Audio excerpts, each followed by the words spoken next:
I really want to speak to the fact that I've had some challenges in the last couple of years myself. Ultimately, I believe that suffering leads to salvation. And in fact, it's the only way. Is that a gang sign? Oh, like you don't know what it is. You don't know what that is. I have no idea. You don't know. Jimmy Fallon doesn't know. David Letterman doesn't know. We don't know. All the comics and show business don't know what this is. It is the secret symbol of the Illuminati, the all-mocking tongue.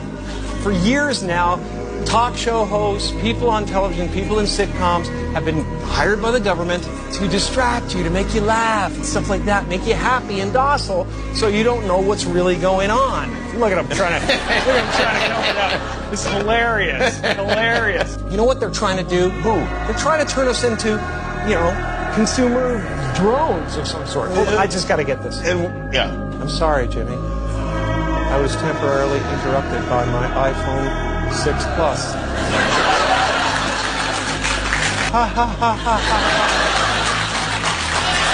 People talking about an interview that you did at New York Fashion Week, and you talked about identity and you all these ideas. Do you think that people kind of just don't understand it, or they haven't clued in to this whole thing you're talking about of people wearing masks? I think that we're all, we're all trying to add things to ourselves so that we can finally define ourselves, and then everybody will get us and they'll go, okay, this is what you are. And then if you actually get there, you will find it so empty that you'll realize that's really not what it's about. Tell me, is it true you're wandering the streets? You need a date to the party? What's up? No. I'm doing just fine. I just, there's no meaning to any of this. So I wanted to find the most meaningless thing that I could come to and join, and here I am.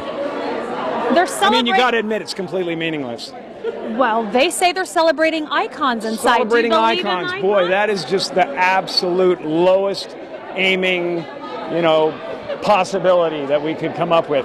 It's like icons. Do you believe in icons? I don't believe in personalities. I don't believe that you exist, but there is a wonderful fragrance in the air. You don't believe certain icons have the power to make change, to think differently, to be bold, to inspire others? Artistry? You're one of them. On the good foot. Ha! Yeah. You shut it down now. Yeah, no, I don't believe in icons. I don't believe in personalities. I believe that peace lies beyond personality, beyond invention and disguise, beyond the red S that you wear on your chest that makes bullets bounce off. I believe that it's deeper than that. I believe we're a field of energy dancing for itself. And I don't care. But Jim, you got really dressed up for the occasion. You look good. No, I didn't. Was that an accident? I didn't get dressed up. Who did? There is no me.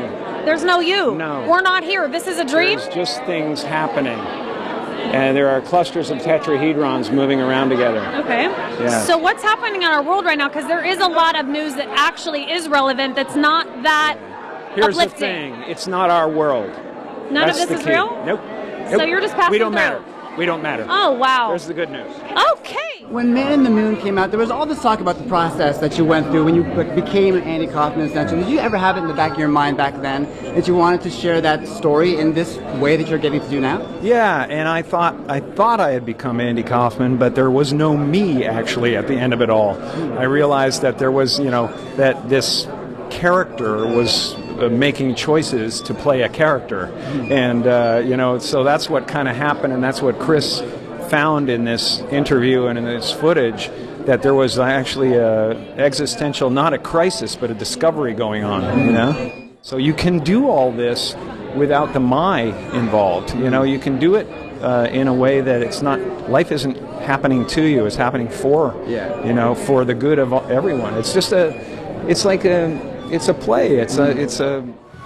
That we have to somehow accept, not deny, but feel our suffering and feel our losses, and then we make one of two decisions. We either decide to go through the gate of resentment, which leads to vengeance, which leads to self-harm, which leads to harm to others, or we go through the gate of forgiveness, which leads to grace.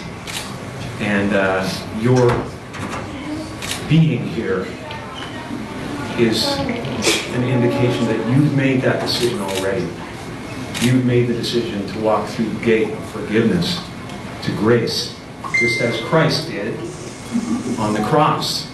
He suffered terribly, and he was broken by it to the point of doubt and a feeling of absolute abandonment, which all of you felt. And then there was a decision to be made. And the decision was to look upon the people who were causing that suffering, or the situation that was causing that suffering, with compassion and with forgiveness. And that's what opens the gates of heaven for all of us.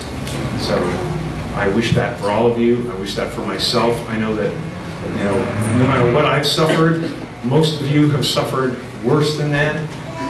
But that's why I admire you, because you're here. And you will have grace because this decision has been made. So I'm so glad to be with you and to be a part of this thing to consider. It shouldn't be, but it's a very strange concept to most people, and especially to people that have suffered trauma and have trust issues or whatever, to trust that they can close their eyes for a moment or a couple of moments during the day and let go of the show that's going on in their heads. We are so trapped, all of us, especially those who have suffered terrible trauma, to think of that as a real thing. And there is a difference between real danger and imagined danger, and it's hard to turn that off. And just to stop the spiral of thought, man, we get up in the morning and we open our eyes and the show begins, and it's a thriller for some people. And you can't help but get caught up in it. And it's important a couple of times during the day to stop and go, wait, this is just as real as those thoughts. I am bigger than these thoughts. I am bigger than this body. They talk about omnipresence in church, and nobody really thinks about what that means. You're blessing people with your work. You're serving the world with your work, with your effort. That is a Eucharist. That is the body of Christ. And I thank you for everything you're doing.